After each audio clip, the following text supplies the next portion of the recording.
Bonjour, dans cette vidéo nous allons vous montrer comment exploiter les nombreux atouts du mode constructeur.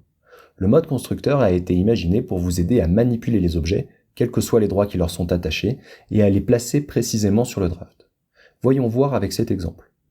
Imaginons que nous ayons préparé une cérémonie de rétrospective. J'ai figé les éléments du template pour éviter que les participants les déplacent par inadvertance au cours de l'atelier. Appelons-les éléments de structure. Imaginons ensuite que, à un moment donné au cours de l'atelier, je souhaite faire évoluer la structure du template. Historiquement, j'aurais dû sélectionner les objets figés, les défiger, les déplacer, puis les refiger à nouveau, ce qui est potentiellement long et fastidieux. Avec le mode constructeur, vous allez pouvoir choisir le calque de travail sur lequel vous souhaitez intervenir. Dans cet exemple, je ne souhaite intervenir que sur les objets figés. Je sélectionne donc le calque de travail correspondant, et, désormais, vous remarquez que les objets figés sont mis en évidence, alors que ceux qui sont défigés sont devenus légèrement transparents. Je ne peux plus les sélectionner. Par ailleurs, vous voyez également que par défaut, l'ouverture du mode constructeur active tous les paramètres de construction, c'est-à-dire la grille, l'aide à l'alignement et l'aide à l'espacement, afin de m'aider à placer précisément les objets. Je déplace les éléments de structure pour agrandir mon template et laisser davantage d'espace pour les idées.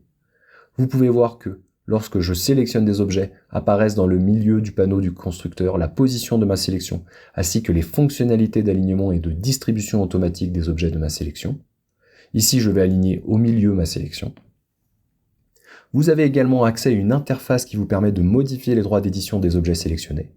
Bien sûr, vous pouvez figer ou défiger des objets, mais aussi choisir de façon plus granulaire les droits d'édition attachés aux objets. Peuvent-ils être déplacés, redimensionnés, modifiés au niveau du contenu ou du format, ou encore supprimés?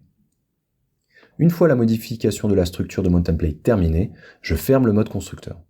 Si je réessaye à nouveau de déplacer les éléments de structure du template, vous pouvez constater que les objets sont bien figés. Comme vous avez pu le voir, le mode constructeur vous offre une grande souplesse et une grande efficacité de manipulation et de configuration des objets. C'est la boîte à outils idéale pour construire des expériences collaboratives sur mesure.